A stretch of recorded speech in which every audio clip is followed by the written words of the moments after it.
تمہارے لیے لوگ ضروری نہیں ہیں، تمہارے لیے اللہ ضروری ہے۔ تم وہ مت سنا کرو جو لوگ کہتے ہیں، وہ سنا کرو جو اللہ کہتا ہے۔ قرآن میں لوگوں کی باتیں ہمیشہ تمہیں شک میں مبتلا کریں گی، جبکہ اللہ کی باتیں یقینی ہیں، ہمیشہ سکون دیں گی۔ ایک مقام پھر ایسا بھی آتا ہے جب لوگوں کی باتیں بے اثر ہو جاتی ہیں، پھر دل یہ سوچ کر مطمئن رہتا ہے کہ اللہ سب جانتا ہے اور بس اس کا جاننا ہی کافی ہے۔ وہی جانتا ہے ہم کن کن کیفیات سے گزر کر یہاں تک آئے ہیں، اور لوگ میرے کردار پہ جتنی بھی تہمتیں لگا لیں، وہ یہ حقیقت کبھی نہیں بدل سکتے کہ میرے 1000 گناہوں کے بعد بھی وہ میرا خالق رہے گا، اور میں 1000 نافرمانیوں کے بعد بھی اس کا بندہ رہوں گا، اور یہ حق مجھ سے کوئی نہیں چھین سکتا۔ خواہش پر راضی، اور وہ تمہیں دعا کی توفیق اور صبر کا حوصلہ تب ہی دیتا ہے جب وہ تم سے راضی ہوتا ہے، اور جب وہ راضی ہوتا ہے تو تمہاری ہر خواہش پر کن کا حکم فرما دیتا ہے۔ کسی اشارے کے انتظار میں ہونا، مطمئن ہو جاؤ کہ تمہارا سنو اے ٹوٹے دل والی خاموش لڑکی، اللہ تم سے محبت کرتا ہے، وہ تمہیں تمہاری خواہش سے زیادہ دینے والا ہے۔ تم بس صبر کے ساتھ چلتی جاؤ، کیونکہ تمہاری منزل بہت خوبصورت ہے۔ اللہ فرماتا ہے، اور یقیناً آگے آنے والے حالات تمہارے لیے پہلے سے بہتر ہوں گے انشاءاللہ۔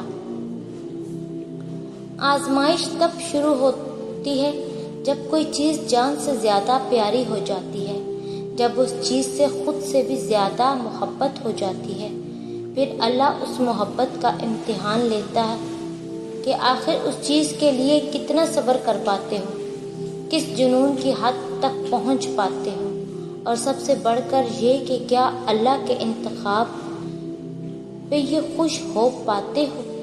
اللہ کو تمہاری عبادتوں کی ضرورت نہیں، اس کی عبادت کے لیے سارا جہاں ہے، وہ تو بس تم سے محبت چاہتا ہے۔ بتاؤ پھر، جس محبت کا وہ حقدار ہے، کیا تم اسے وہ محبت دے پاتے ہو؟ آزمائش مختصر ہوتی ہے، پھر وہ ہر چیز دگنی کر کے واپس کر دیتا ہے، مگر تم یہ بات سمجھنے میں بہت وقت لگا دیتے ہو، تبھی تو تم اکثر بے سکون ہو جاتے ہو۔ امتحان تو تب ہی ختم ہوتا ہے جب تم آگے بڑھنا سیکھ جاتے ہو۔ دعا کی قبولیت کی ایک علامت یہ بھی ہے کہ وہ دعائیں آپ کو بدلنا شروع کر دیں گی۔ اگر وہ دعائیں کے آنسوؤں کی سسکیاں دل رونا سکھا رہی ہیں، سجدے کروا رہی ہیں، گناہوں سے بچا رہی ہیں، تو یاد رہے وہ اللہ سے ملا رہی ہیں۔ وہ دعائیں نصیب سونے کا بنا رہی ہیں، وہ دعائیں صرف قبول نہیں ہو رہی بلکہ وہ آپ کو قبول کروا رہی ہیں۔ ایک دن دیکھنا تم خود مسکراتے ہوئے کہو گے کہ اللہ جی نے میری دعا ایسے قبول کی ہے کہ میں نے کبھی سوچا نہ تھا۔ تم کہو گے کہ اللہ نے معجزہ کر دیا ہے جس کا میں نے کبھی تصور بھی نہیں کیا تھا، اور دیکھنا یہ کہتے ہوئے تمہاری آنکھیں نم ہوں گی، اور تمہارا دل جو اتنا سفر کرتے کرتے تھک چکا تھا اب اطمینان میں ہوگا۔ عنقریب تمہیں تمہارا رب اتنا عطا کرے گا کہ تم خوش ہو جاؤ گے۔ تم بس یقین رکھو۔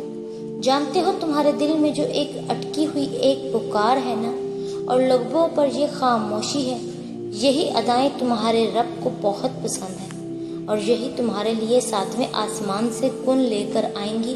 تم بس یقین رکھو۔ اگر اللہ نے کوئی چیز آپ کے لیے لکھی ہے تو وہ آپ کی ہو کر رہے گی۔ وقت مختلف ہو سکتا ہے، سفر مختلف ہو سکتا ہے، لیکن یہ ناممکنات میں سے ہے کہ وہ کسی اور کے پاس چلے جائے۔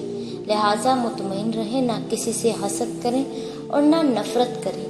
صاف شفاف دل اور صاف نیت کے ساتھ زندگی بسر کریں۔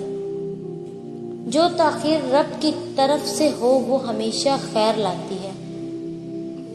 ہر ثابت کے حصے میں بشارت آتی ہے، اور اس بشارت سے ذرا دیر پہلے شیطان اندھیرا بڑھا کام وہ ہر اس مومن کے ساتھ کرتا ہے، یہ کام وہ ہر اس مومن کے ساتھ کرتا ہے جو اپنی آزمائش میں صامت رہا ہو۔ سورۃ طٰہٰ کی آیت نمبر 46 کہہ رہی ہے کہ اللہ کو تمہارے غم کا احساس ہے، اللہ کو تمہاری ہر ان کہی بات کا علم ہے، اللہ تمہارے ہر ادھورے خواب سے باخبر ہے۔ وہ درد میں پڑے اپنے بندے کو یوں ہی نہیں چھوڑتا، وہ بس ان ٹوٹے دلوں کو سجدوں میں لگا دیتا ہے، ان روتی آنکھوں کا سکون دعاؤں میں لکھ دیتا ہے، اور جو دل سجدوں میں کن کے منتظر رہتے ہیں ان کے لیے خدا کی محبت مثالی ہوتی ہے۔